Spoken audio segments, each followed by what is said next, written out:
Hello friends. आज हम धर्मवीर भारती की काव्य कृति कनुप्रिया, जो कि आपकी टेक्स्ट बुक युवक भारती में 13वें चैप्टर के तौर पर विशेष अध्ययन हेतु रखा गया है और जिसके लिए 10 अंकों का निर्धारण किया गया है। आज हम उसी अध्याय यानी कनुप्रिया विशेष अध्ययन हेतु उसका अध्ययन करेंगे। छात्रों, इस संपूर्ण काव्य के बारे में सबसे पहले हम इस तरह से समझते हैं कि कनुप्रिया राधा कृष्ण के प्रेम अनुभूतियों का एक विस्तृत संग्रह है। कनुप्रिया काव्य में धर्मवीर भारती ने नारी के अंतर्मन की एक एक परत को, उनकी मन की संवेदनाओं को, प्रेम को, विरह को, संक्षेप में आप ये कह सकते हैं कि नारी मन की प्रत्येक अनुभूति को बड़ी सूक्ष्मता के साथ दर्शाया है। स्टूडेंट्स, डॉक्टर धर्मवीर भारती प्रयोगवादी कवि होने के साथ साथ एक उच्च कोटि के कथाकार और समीक्षक भी थे।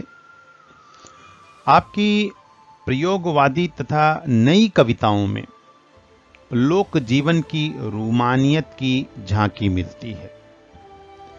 ये जो अध्याय विशेष अध्ययन हेतु हम पढ़ने जा रहे हैं, अगर इनके चंद बिंदुओं के बारे में मैं आपको बतलाऊं तो वो इस तरह से हैं कि मिथक पर आधारित एक पौराणिक गाथा को एक नए संदर्भों में समझाने का प्रयास इस काव्यखंड में किया गया है। स्टूडेंट्स, महाभारत युद्ध की पृष्ठभूमि से भी हमको इस काव्यखंड से परिचित, संक्षिप्त रूप से ही सही, परिचित कराया गया है। कनुप्रिया के राधा के माध्यम से नारी के मन की संवेदनाओं, उनकी कोमल भावनाओं और प्रेम के नैसर्गिक सौंदर्य का अध्ययन भी आप यहां पर देख सकते हैं। एक बात मैं आपको और यहां पर स्पष्ट कर दूं कि डॉक्टर धर्मवीर भारती द्वारा रचित कनुप्रिया 5 भागों में विभक्त है।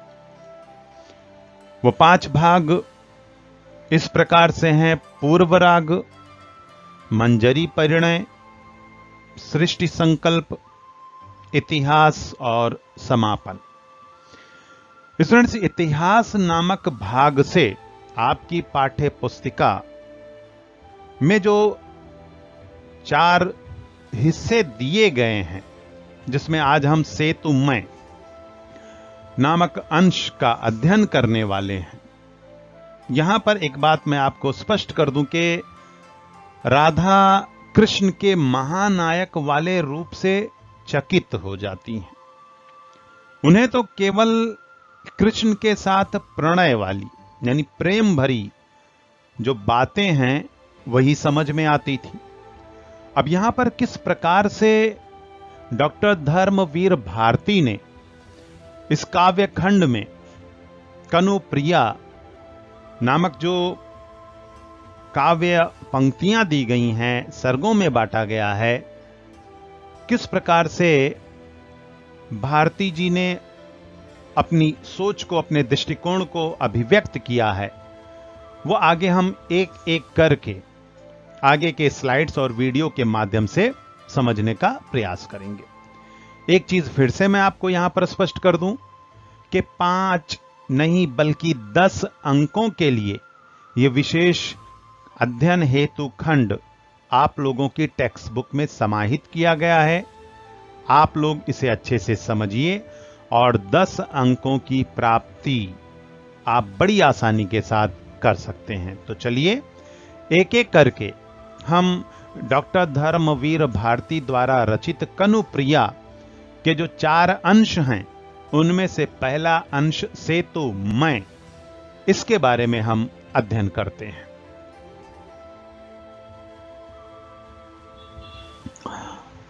स्टूडेंट्स, जैसा कि मैंने पिछले स्लाइड में बताया कि पहला जो अंश है सेतु मैं, इसके अतिरिक्त अमंगल छाया, एक प्रश्न, शब्द अर्थहीन, हम एक एक करके उनको समझेंगे।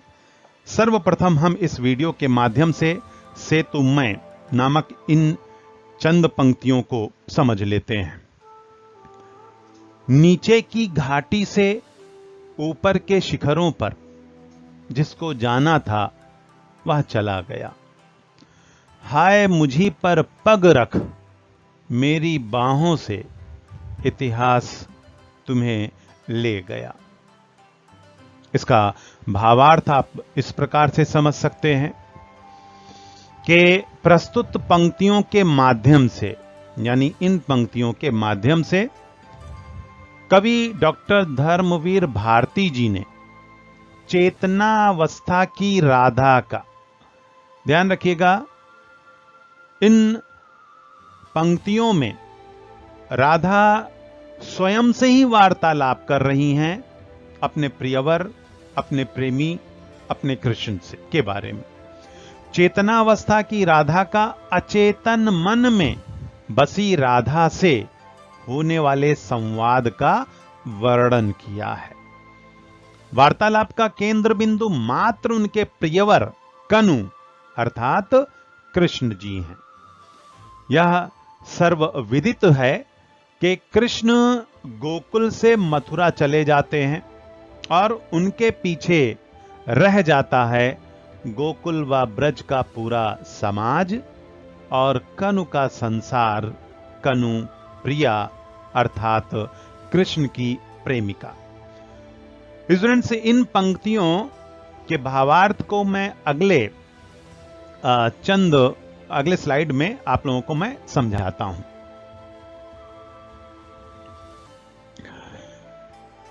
उन पंक्तियों का जो भावार्थ है वो आप इस प्रकार से समझ सकते हैं कि राधा का ये संवाद यानी जो वार्तालाप, जो डायलॉग्स, जो अपने आप से वो कृष्ण के बारे में बात कर रही हैं, कि राधा का ये संवाद कृष्ण के प्रति उनके मन के विछोह को दर्शाता है, बिछड़ने वाले गम को स्पष्ट करता है। वे स्वयं को ठगी सी प्रतीत करने लगती हैं। पहली पंक्ति आप ध्यान से याद कीजिए, पहली पंक्ति में जो लिखा हुआ है कि नीचे की घाटी से ऊपर के शिखरों पर जाने का अर्थ यहां पर राधा के माध्यम से यह है कि सामान्य से विशेष हो जाना, कि जब तक कृष्ण गोकुल में ब्रज की गलियों में थे एक सामान्य प्रेमी की भांति उनके यानी राधा के अपने थे, परंतु वक्त गुजरते अधिक समय नहीं लगता है और महाभारत जैसे युद्ध ने राधा के प्रेमी यानी कृष्ण को मात्र एक प्रेमी नहीं बल्कि महानायक बना दिया।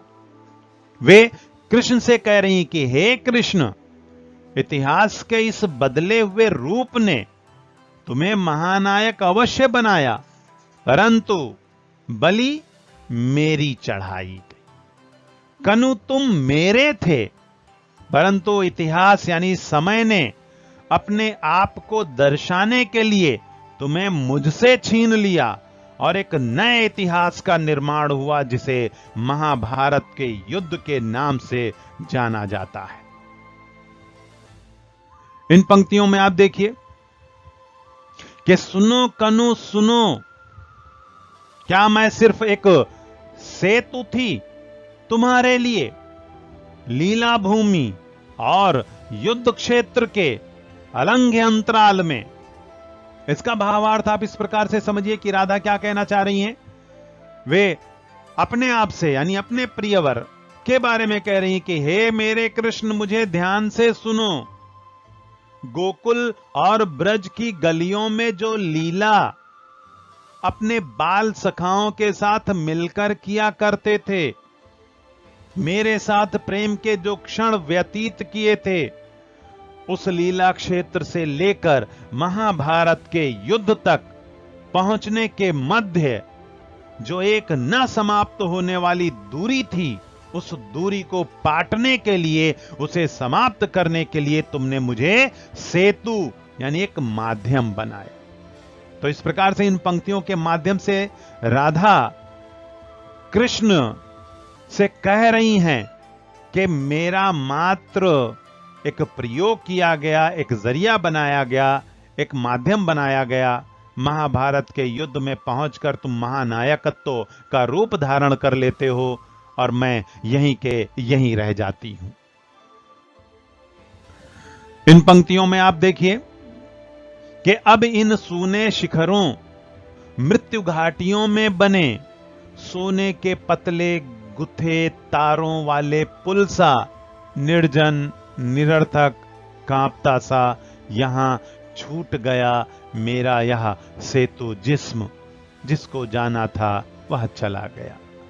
राधा यहां पर अपने आप से वार्तालाप कर रही हैं। वो क्या कह रही हैं कि मेरे मन की अनुभूतियों का तुम्हारे लिए, यानी कृष्णा से कहा जा रहा है, तुम्हारे लिए कोई महत्व नहीं था।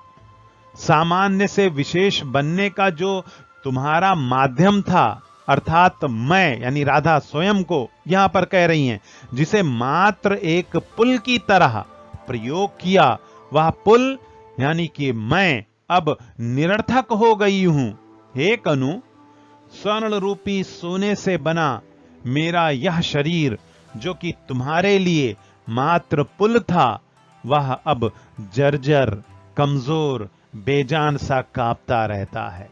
कनु, तुमको जाना था, तुम चले गए, परंतु मेरा शरीर उस जर्जर कमजोर पुल की भांति रह गया, जिसका सहारा लेकर तुम इस पार से उस पार चले गए। तो स्टूडेंट्स, इस अंश जिसका शीर्षक सेतु मैं है, इसमें मात्र आप इन पंक्तियों के माध्यम से इसके भावार्थ को समझिए, और यदि इससे संबंधित प्रश्न किया जाए तो इस व्याख्या के आधार पर आप प्रश्न का उत्तर बड़ी आसानी के साथ, सरलता के साथ लिख सकते हैं।